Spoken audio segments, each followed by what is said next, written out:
Now on Wisdom Radio, Carolyn Craft's Inner Wisdom. Heart-to-heart conversations revealing the wisdom within.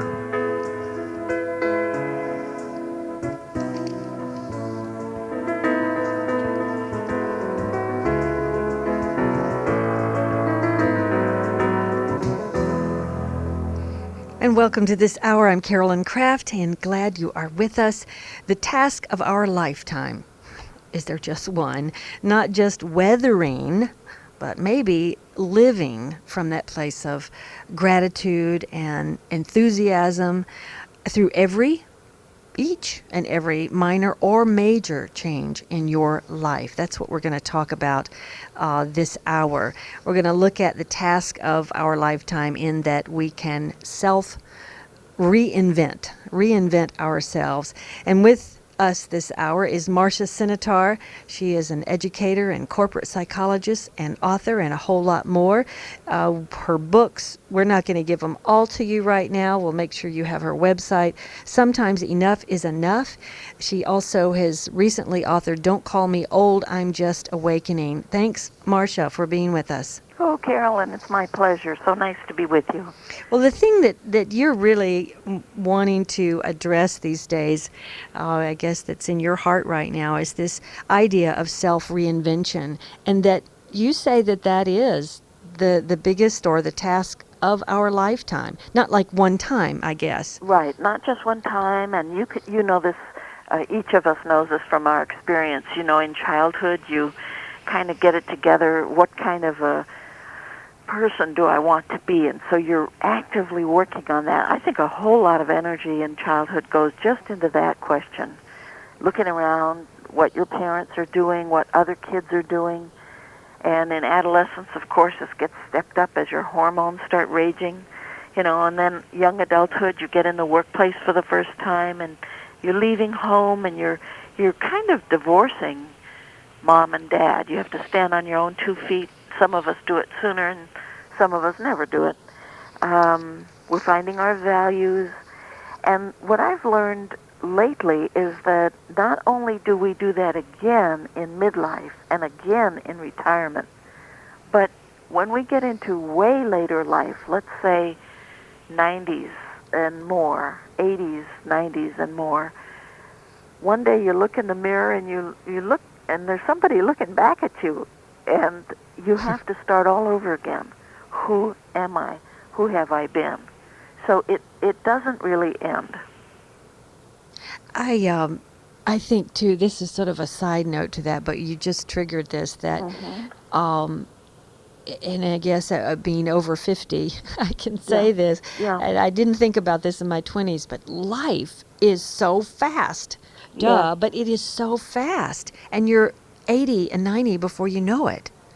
Well, this is why I think these conversations are so helpful, because as busy as we get, as distracted as we get, there are a few anchors, you know, that we can put down to make it, not only to slow time, because I don't know that we can do that, although in reality, time is our construct. You know what I mean? It's a human idea.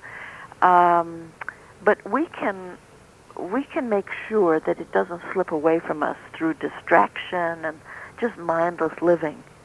And that's what conversations like this, or with a close friend, or a journal, spiritual journal, meditation, prayer, all of these timeless activities have a way of making us more conscious so that time doesn't slip away from us.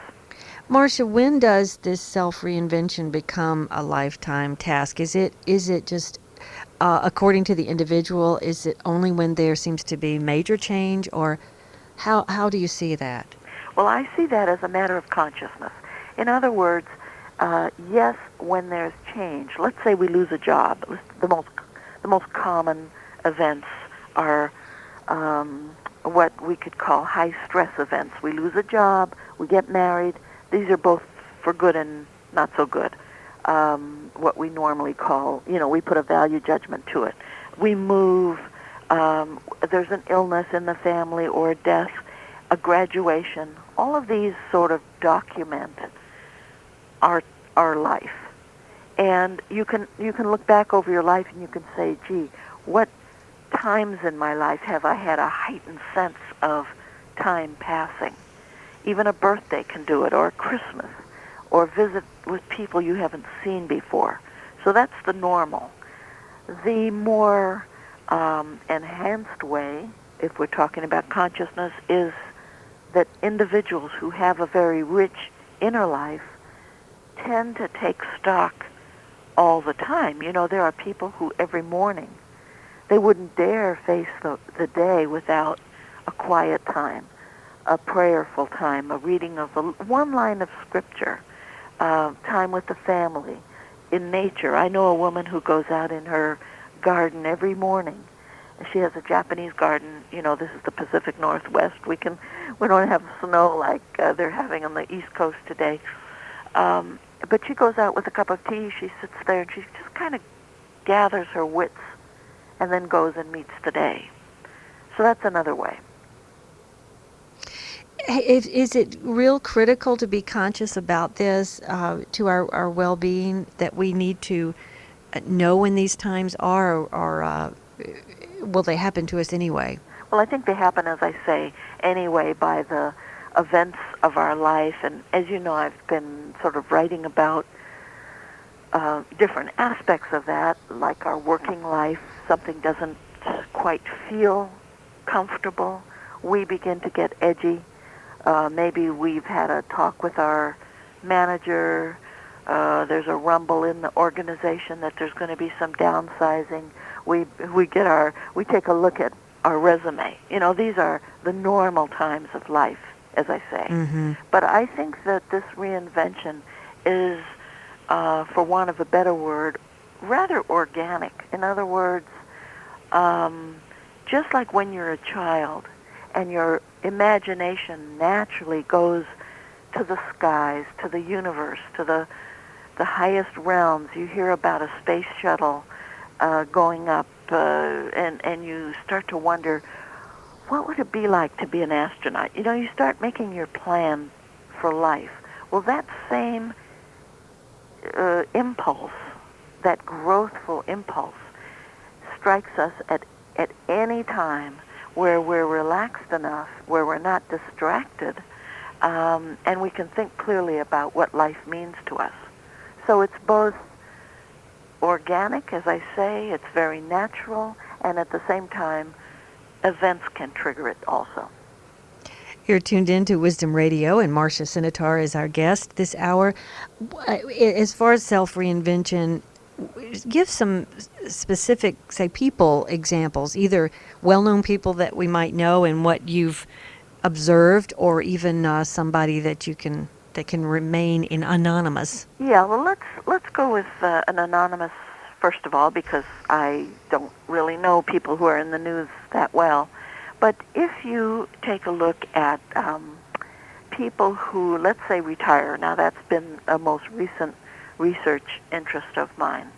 I have met people that I've interviewed who have retired from one career, a lifelong career, let's say in law or medicine, and they've taken some time to think about what they want to do, and then like George Burns said about, the important thing is to fall in love with your future.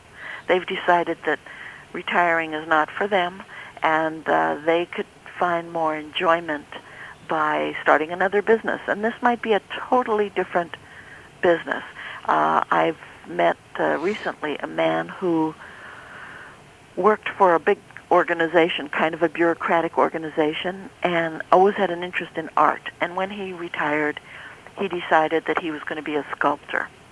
And he has gone into a totally different direction with his life. He's about, I think now he's in his 70s, and he's making a good deal of money by offering a kind of upscale sculpture for the house, one-of-a-kind accoutrements to the house. This is an example of what we see around us every day if we're open to it. And the thing I have to say about that, Carolyn, is that our assumptions, whether we think we can do this, shape our ability to do it. So in other words, if you have the assumption, like this man did, that, hey, I'm still young, I don't care what age I am, I can do this. If you've got that in your mind, you're going to be able to do it. You're going to take the imaginative steps, the bold steps. You're going to use a little bit of your savings to carve out a niche for yourself. On the other hand, if you have an idea that says, I'm too old, life is over, I got an email from someone the other day who called, he's probably a gentleman in his, 70 or something. He called it a most dismal time. And you see the difference between one who is reaching for something totally different and fresh and someone who feels life is over. I think, too, that people who, it's like many of us at times in our life, rather than just categorizing us or we or them, many times in our life we really want something new, but are hanging on like the chimpanzee with his hand in the cage and holding on to the peanuts or whatever it was, that we're holding on to the way we have been and how we've greeted the world, how the personality, the role that we've played, and wanting to be different, wanting to be stronger, wiser, a better leader, or wanting to step away from leadership, whatever it is, that we have to give up something, and so sometimes won't reinvent. Well, there's two ways I want to come at this. First of all, if there's too much fear, that's a red flag to me, and the individual owes it to themselves, whoever it is, and we all go through this occasionally, owes it to themselves to get some, at least counseling help, a trustworthy friend, a rabbi, a minister, a counselor of some sort, because fear just says to me that the individual is not ready, that there's too much attachment to what's been, and not enough optimism about what could be. And we don't know, of course, what patterns in that individual's life are holding them back. I liken it to a child that's afraid of the water, and a loving parent wouldn't take that child and throw them into the deep end. That's abusive, and they could drown. So what you want to do is put their little toes in first. Just let them feel how luxurious that water is. That's a good example, to step into it and then pull it back out. Right, exactly.